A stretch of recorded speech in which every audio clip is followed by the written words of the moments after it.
Imaginez que vous vous réveillez un jour et que tout autour de vous paraisse pareil, mais qu'à l'intérieur, quelque chose ait changé. Une étrange sensation, comme si le monde était devenu plus lourd, comme si vous marchiez sur une route invisible que personne d'autre ne remarque. Les voix semblent plus lointaines, les bruits plus étouffés, mais à l'intérieur de vous, tout vibre à son intensité maximale. Comme s'il existait une vérité cachée tout autour de vous, une vérité que peu de gens peuvent voir, et ceux qui la voient ne sont plus jamais les mêmes. C'est ce dont parlait Carl Jung, d'une force cachée, d'un champ qui sépare ceux qui existent, simplement, de ceux qui sont animés d'une sensibilité spirituelle. Les élus de Dieu ne vivent pas superficiellement. Ils traversent les réalités, ressentent le visible et l'invisible, et portent souvent un poids invisible que le monde ne comprendra jamais.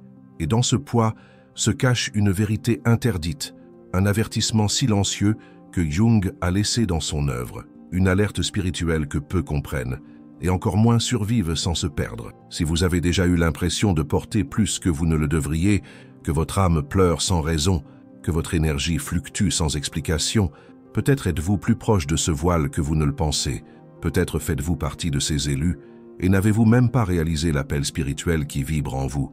Mais il y a une différence fondamentale entre survivre à cet appel et en être consumé. Et aujourd'hui, ensemble, nous franchirons ce seuil. Tout au long de cette vidéo, je vous dévoilerai le véritable sens de cet avertissement interdit. Pourquoi tant d'âmes sensibles se noient dans une douleur qui n'est pas la leur, et le chemin secret que Carl Jung a tracé pour ceux qui ressentent trop. Vous comprendrez pourquoi votre sensibilité n'est pas un défaut, mais une mission spirituelle. Et surtout, vous découvrirez comment transformer toute cette souffrance spirituelle en un don spirituel. Et avant de continuer, dites-moi dans les commentaires, où dans le monde ressentez-vous ce voyage? Dans quelle ville et quel pays êtes-vous en ce moment? Je veux ressentir le champ énergétique des élus qui sont ici. Et si vous sentez que ce message vous touche déjà, abonnez-vous à la chaîne et aimez-la. Chaque vidéo est une invitation à se souvenir de qui vous êtes vraiment, et chaque mot est un pas de plus vers votre propre libération. Maintenant, si tout cela remue déjà quelque chose en vous, respirez profondément, car ce qui vient ensuite pourrait transformer la façon dont vous vous sentez et même la façon dont vous existez. Il y a des gens qui traversent le monde comme s'ils étaient dans deux réalités à la fois. Ils sourient au dîner, discutent au travail, vaquent à leurs occupations quotidiennes. Mais au fond d'eux-mêmes, ils portent en eux une connexion silencieuse avec quelque chose que personne d'autre ne semble ressentir. C'est le premier signe de sensibilité spirituelle, la capacité à voir ce qui se cache entre les lignes de la vie.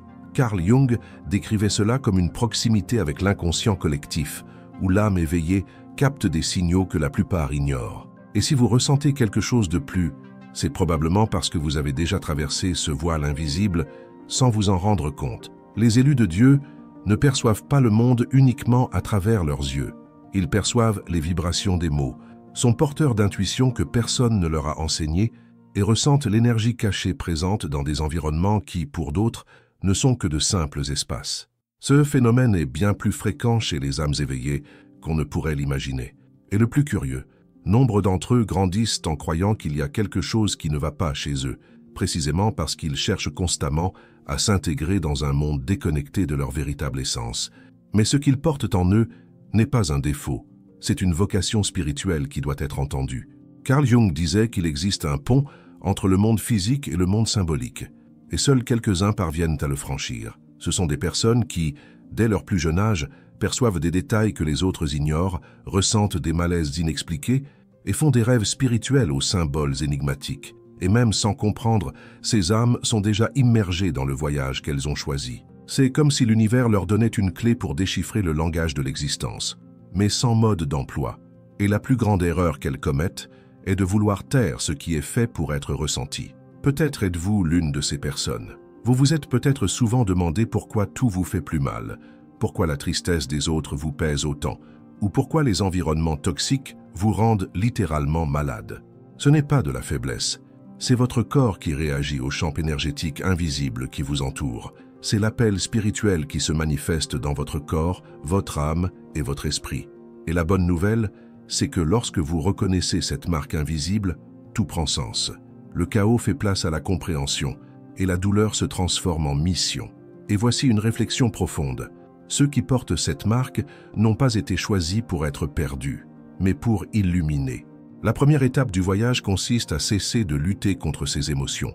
L'âme de l'élu est comme une antenne, captant les secrets de l'univers, et plus on essaie de l'ignorer, plus la vie devient inconfortable. Par conséquent, au lieu de s'isoler, le secret est d'apprendre à interpréter les messages que le monde spirituel nous envoie, car chaque sensation, chaque intuition porte en elle un symbole caché qui peut transformer radicalement notre destin. Et avant de poursuivre, je veux que vous ressentiez ceci en vous-même. Personne ne porte cette sensibilité par hasard. C'est le premier signe que votre appel spirituel a déjà commencé. Et lorsque vous l'acceptez, sans crainte, le voile entre le visible et l'invisible cesse d'être une prison et devient le portail vers votre véritable force. Mais ce n'est que le début. Car dans le point suivant, vous comprendrez pourquoi ce don peut aussi devenir le fardeau invisible le plus dévastateur de votre cheminement. Il existe un sentiment que peu de gens peuvent expliquer. C'est comme porter un poids invisible, une douleur qui ne prend pas naissance en vous, mais qui s'installe dans votre poitrine comme si elle était la vôtre. C'est le fardeau silencieux des élus de Dieu, absorber non seulement ses propres émotions, mais aussi la douleur spirituelle qui se cache dans l'inconscient collectif. Carl Jung a mis en garde contre ce phénomène caché, montrant que les personnes hypersensibles sont les premières à saisir ce que la société enfouit sous silence. Et plus on essaie de l'ignorer, plus ce poids pèse sur nos épaules. Combien de fois avez-vous pleuré sans raison apparente, ressenti une oppression dans la poitrine sans raison logique, ou simplement remarqué que, par endroits, votre énergie s'épuise, comme si quelque chose vous vidait? Cela arrive parce que l'élu est comme un miroir vivant du monde. Il reflète ce que la plupart refusent de voir. Mais il y a un détail que personne ne vous dit. Ce poids invisible, lorsqu'il n'est pas compris, se transforme en blocage inconscient, en fatigue constante et en une profonde crise spirituelle qui semble incurable. Carl Jung disait que tout ce qui n'est pas porté à la conscience se manifeste comme destin. Et lorsque l'élu ignore l'appel spirituel, le poids du collectif devient partie intégrante de son identité. Le résultat, un cercle vicieux d'épuisement émotionnel où il est impossible de différencier sa douleur de celle du monde. Et c'est précisément là que de nombreuses personnes sensibles s'égarent. Elles se croient brisées, alors qu'en réalité, elles sont connectées à un champ énergétique bien plus vaste qu'elles ne le pensent. Et savoir cela change tout. Lorsque vous comprenez que vous portez une sensibilité comme un don, le poids ne disparaît pas, mais commence à être interprété avec lucidité. Vous cessez d'être une éponge à souffrance et devenez un canal de guérison émotionnelle. Vous commencez à réaliser que vous n'avez pas besoin d'absorber, juste de reconnaître. Vous n'avez pas besoin de porter, juste de comprendre. Et alors, quelque chose de magique se produit. Le fardeau cesse de vous étouffer et devient un appel spirituel conscient. C'est à ce moment-là que la douleur devient un messager et non plus un ennemi. L'un des plus grands défis pour ceux qui font l'expérience de l'invisible est d'apprendre à fixer des limites sans perdre leur essence. Il ne s'agit pas de se renfermer sur soi-même, mais de se protéger. Il ne s'agit pas de rejeter le monde, mais de choisir ce que l'on porte en soi. Carl Jung nous a montré qu'une profonde connaissance de soi est le seul véritable bouclier contre la surcharge de l'inconscient collectif. Connaître ses propres limites permet d'apprendre à distinguer ce qui nous appartient de ce qui n'est que le reflet de l'environnement qui nous entoure. Et c'est une libération qu'aucun manuel de vie ordinaire n'enseigne. Et maintenant que vous avez reconnu cette douleur collective, il est temps d'aller plus loin. Parce que le sentiment n'est que la première couche. Le véritable voyage commence lorsque l'élu réalise que tout ce qu'il porte en lui est un code secret, un symbole caché dans ses émotions les plus profondes. Et c'est exactement ce que nous découvrirons dans la section suivante. Comment les rêves spirituels révèlent ce que votre esprit conscient ne pourrait jamais déchiffrer. Il y a des nuits où le sommeil n'est pas seulement un repos, c'est un portail. Et l'élu de Dieu le comprend avant même d'en connaître le sens. Avez-vous déjà remarqué que vos rêves ne suivent pas les schémas habituels? Comment des images puissantes, des symboles cachés et des messages émergent souvent et résonnent tout au long de la journée? Ce n'est pas une coïncidence. Carl Jung a consacré une partie de son œuvre à expliquer comment les archétypes se manifestent à travers les rêves spirituels, offrant ainsi une carte directe de l'inconscient collectif. Et si vous avez l'impression de rêver différemment, c'est que votre vocation spirituelle s'exprime lorsque votre esprit se détend. Pour Jung, l'archétype est une force vivante, une structure psychique capable de façonner les comportements, les sensations et les perceptions. Chez les élus, ces archétypes apparaissent plus tôt et avec beaucoup plus d'intensité. Tandis que d'autres se contentent de rêver de scènes banales, vous vous retrouvez dans des labyrinthes, conversant avec des anciens, traversant des rivières mystérieuses ou affrontant des ombres inconnues. Tout cela fait partie du voyage de l'élu, car c'est dans le monde symbolique que la véritable mission spirituelle commence à être déchiffrée. Mais attention, ignorez, ces rêves deviennent des avertissements de plus en plus intenses. Le symbole caché qui devrait guider votre âme commence à la presser, générant inconfort physique, confusion émotionnelle et même crise spirituelle. Combien de fois avez-vous vécu un rêve lourd et vous êtes-vous réveillé épuisé et incapable d'en comprendre la raison? C'est le signe que l'inconscient collectif réclame votre attention et que votre sensibilité spirituelle a besoin d'être guidée et non réduite au silence. Car lorsqu'on ignore le rêve, le corps se met à hurler. Et choisir d'écouter est d'une immense beauté. Jung disait que les rêves sont le langage direct de l'âme, et l'élu est toujours un rêveur qui a besoin de décoder ses propres messages. Dès l'instant où l'on commence à enregistrer, interpréter et méditer sur ses rêves, quelque chose change profondément. On commence à comprendre la différence entre un rêve ordinaire et un rêve spirituel. On réalise que certaines images ne sont pas fortuites, mais le signe d'archétype activé en soi. Et c'est libérateur. Besoin de conseils pratiques? Commencez un journal de rêve dès aujourd'hui. Pas besoin de tout comprendre immédiatement. Il suffit de le noter. Avec le temps, vous verrez des schémas émerger, remarquerez des symboles récurrents et entrevoirez votre cheminement spirituel tracé entre les lignes de votre inconscient. Et lorsque cela se produira, vous ne serez plus prisonnier de la confusion. Vous serez maître de votre propre carte intérieure. Vous cesserez d'être guidé par le chaos et commencerez à naviguer dans les profondeurs de votre âme éveillée. Et tandis que beaucoup continuent d'ignorer le pouvoir des rêves, vous prendrez progressivement conscience de votre mission spirituelle. Mais il reste un point important à aborder. Que se passe-t-il lorsque l'élu n'entend pas l'appel? Je révélerai ensuite le danger silencieux contre lequel Carl Jung nous a si souvent mis en garde et qui pousse de nombreuses personnes sensibles à se perdre dans l'obscurité de ce qu'elles devraient éclairer. Il existe des blessures invisibles qui ne saignent pas, mais qui rongent. L'élu de Dieu, lorsqu'il ne prend pas conscience de sa véritable mission spirituelle, court un risque que peu de gens imaginent, être dévoré par son propre inconscient. Carl Jung en parlait avec un sérieux rare, mettant en garde contre le danger réel de vivre dans une profonde sensibilité spirituelle, sans direction. Ce qui devait être un don spirituel devient une prison. Ce qui devrait être lumière devient ombre.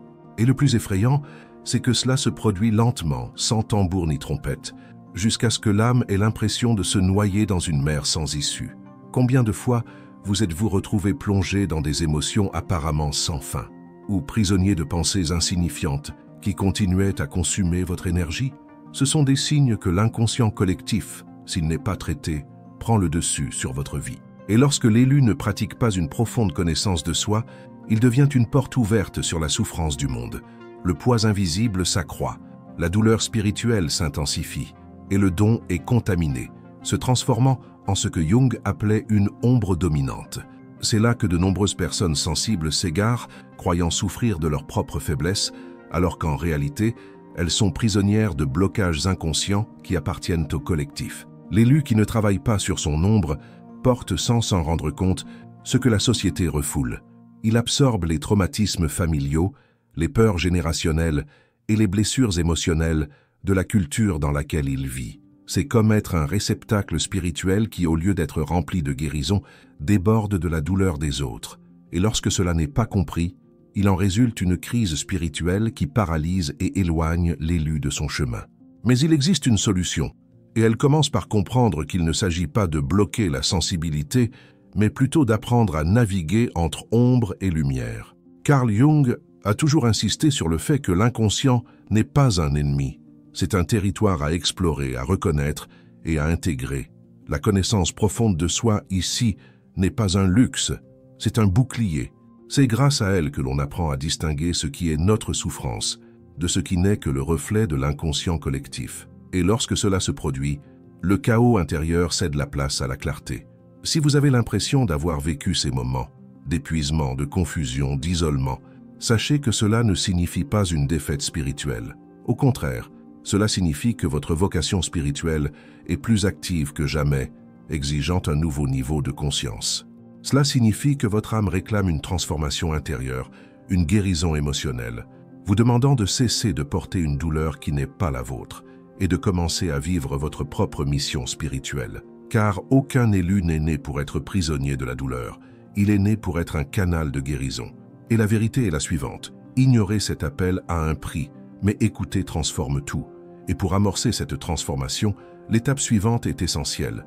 Vous allez maintenant découvrir comment la souffrance peut être la porte d'entrée vers le plus grand pouvoir de l'élu, et comment Carl Jung nous a appris à déchiffrer cette clé invisible pour transformer la douleur en force intérieure.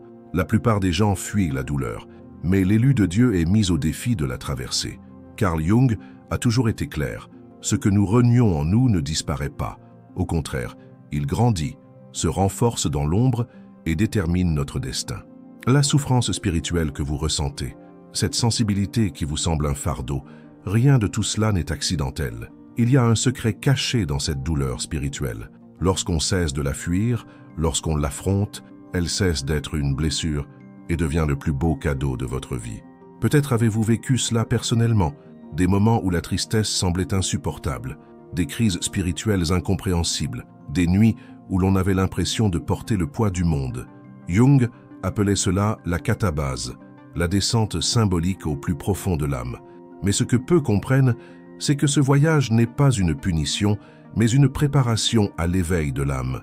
C'est au fond du gouffre que l'élu trouve le premier aperçu de sa véritable force. La douleur est le portail, le don est le destin. La transformation intérieure se produit lorsque vous acceptez consciemment l'opportunité de plonger dans votre propre chaos, non pas pour vous y perdre, mais pour le traverser. Jung a dit « l'or se cache dans l'ombre », et c'est la plus grande vérité des élus. Dans la blessure spirituelle se cache une puissance latente. Lorsque vous cessez de vous percevoir comme fragile ou faible et que vous reconnaissez votre sensibilité spirituelle comme une clé, la vie change. La douleur qui vous submergeait autrefois devient désormais une carte, une boussole, une vision élargie du monde et de vous-même. Mais pour que cela se produise, une étape fondamentale est nécessaire, changer sa relation à sa propre douleur. Au lieu de se demander « Pourquoi est-ce que je ressens autant ?», l'élu apprend à se demander « Qu'est-ce que cela essaie de me montrer ?» Et c'est à ce moment-là que tout se réorganise. La tristesse devient un message, l'anxiété un avertissement, l'inconfort un signe de l'univers. Et plus vous écoutez, plus vous vous rapprochez de votre vocation spirituelle. Vous cessez de réagir à la souffrance et commencez à y répondre avec conscience, détermination et présence. Ce tournant est un moment décisif dans le cheminement spirituel, car le monde ne prépare personne à cela. Au contraire, il nous apprend à nous cacher, à réprimer et à nous engourdir. Mais les élus ne sont pas nés pour suivre le courant habituel, ils sont nés pour trouver la force là où d'autres abandonnent. La douleur que vous portez est un symbole caché, un enseignement vivant de votre âme. Et lorsque vous l'acceptez, une nouvelle force émerge. Une force tranquille et ferme, qui transforme tout autour d'elle sans effort, simplement par sa présence consciente. En comprenant cela, vous faites un pas de géant dans votre évolution spirituelle. Mais le voyage ne s'arrête pas là, car chaque initié qui traverse la douleur est confronté à un autre défi, la descente consciente dans le monde intérieur. Et c'est là qu'un secret essentiel est révélé. Pourquoi la nuit noire de l'âme est le véritable rituel secret de l'élu, et comment la traverser sans perdre sa lumière. Il arrive un moment où chacun des élus de Dieu sent le sol disparaître. C'est comme si la vie ordinaire perdait son sens. Les liens se dissolvaient et l'âme plongeait dans un vide inconnu. Carl Jung appelait ce processus catabase, la descente nécessaire, le voyage inévitable vers le monde souterrain intérieur. Beaucoup interprètent dans cette phase comme une crise spirituelle, mais la vérité est tout autre. Il s'agit d'une initiation spirituelle cachée, et seuls ceux qui acceptent courageusement cette obscurité découvrent que derrière le chaos se cache la véritable renaissance de l'âme. La nuit noire de l'âme est un phénomène que la plupart redoutent, car il ne s'agit pas seulement de tristesse ou de découragement. C'est le sentiment de se perdre, de ne plus reconnaître sa propre identité, de voir ses vieilles certitudes se réduire en poussière. Mais Jung a révélé qu'il ne s'agit pas d'un effondrement, mais d'une purification. L'inconscient collectif, par des crises spirituelles, élimine tout ce qui n'est pas soi. Masque, personnalité, blocage inconscient. Et dans ce processus douloureux, l'élu est contraint d'affronter sa propre essence et de découvrir ce qui reste lorsque tout autour de lui est dépouillé.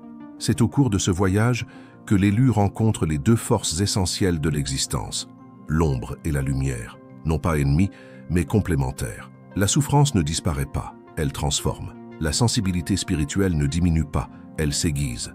Et peu à peu, l'âme réalise qu'elle vit ce que Jung appelait l'individuation, le processus de devenir entier, complet, authentique. Chaque larme, chaque silence, chaque renoncement durant la nuit noire a un but, forger un être humain porteur de lumière, même au cœur des plus grandes tempêtes.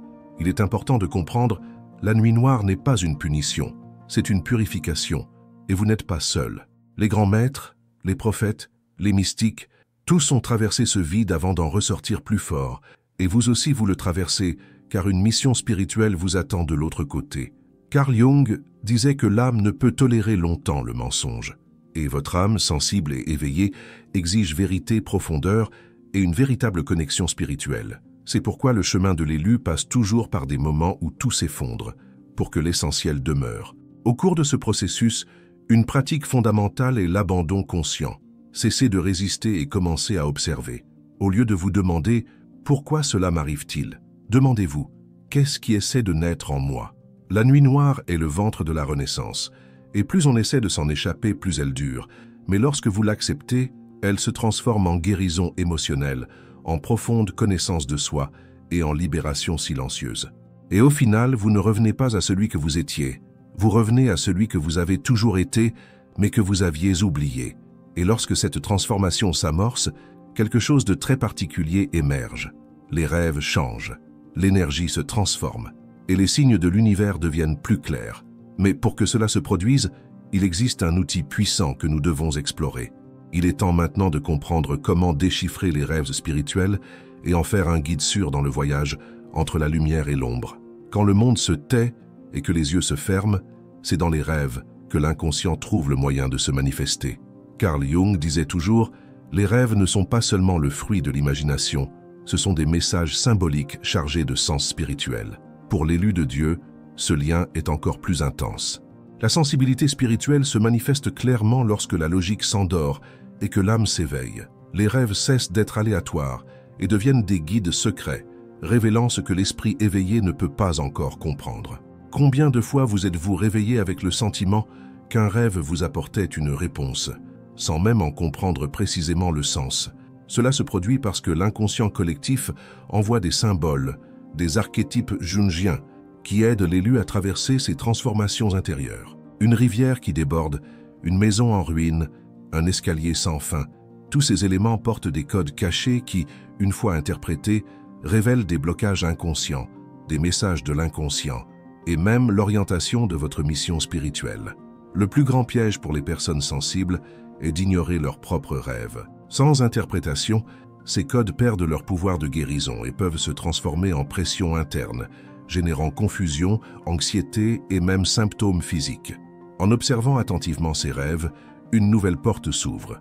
L'âme commence à parler plus clairement, révélant à la fois les blessures spirituelles et le chemin de la guérison émotionnelle.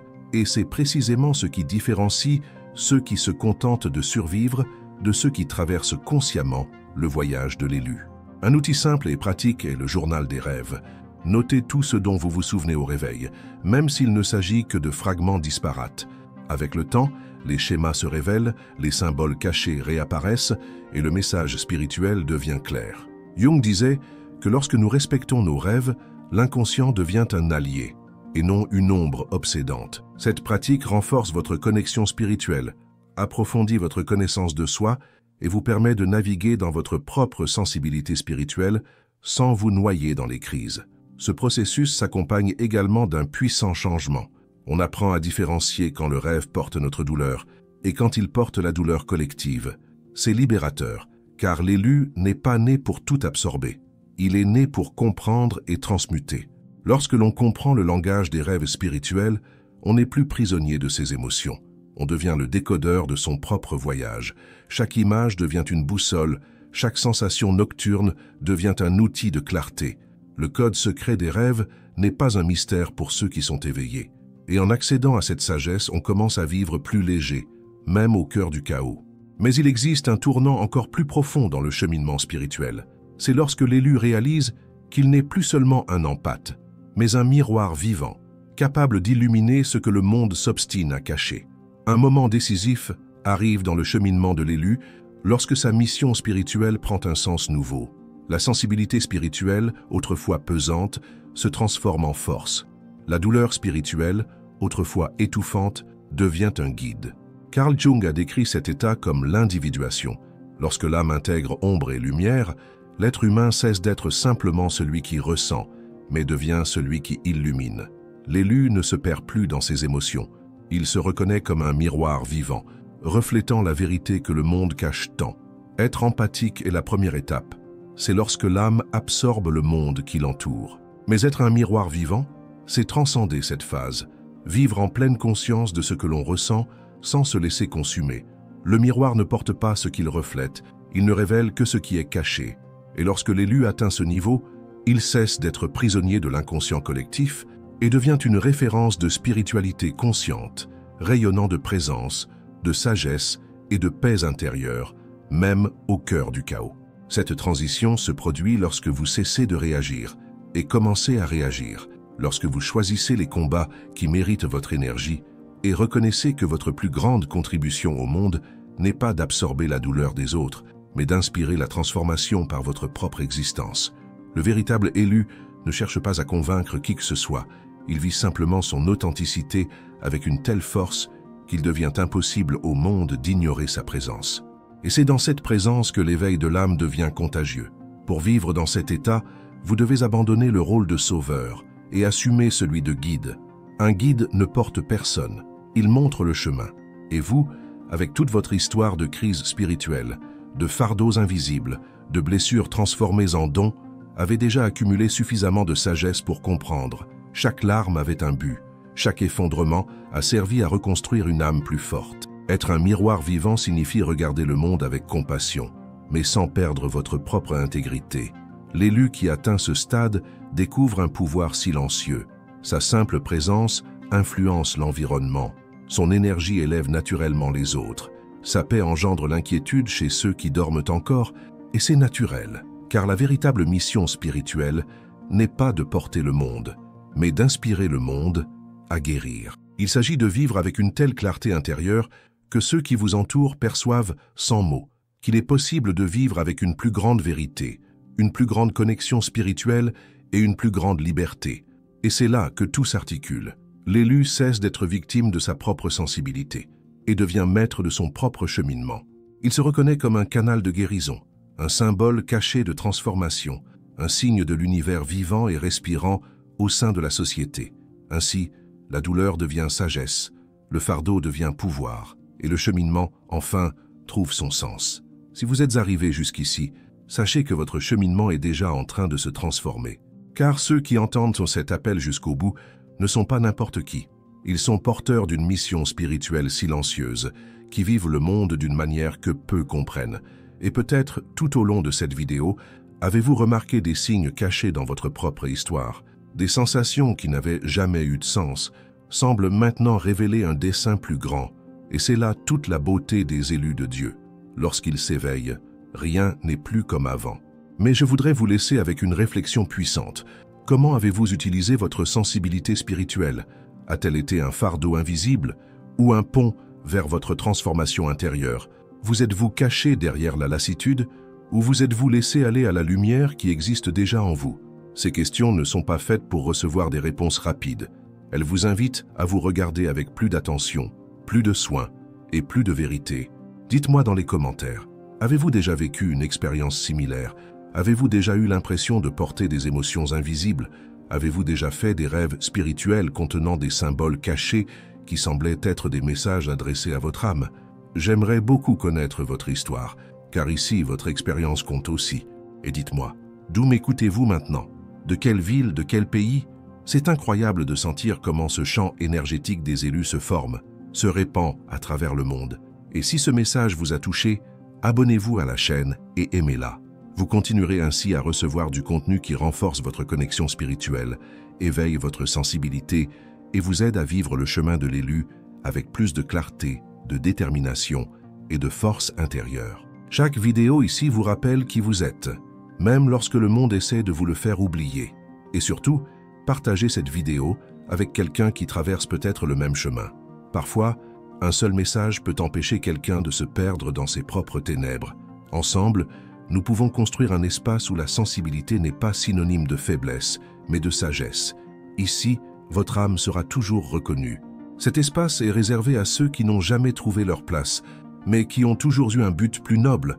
Ensemble, nous sommes la preuve vivante que trop ressentir est un don et non une condamnation. Maintenant, la question est, allez-vous cacher votre lumière ou laisserez-vous le monde voir qui vous êtes vraiment ?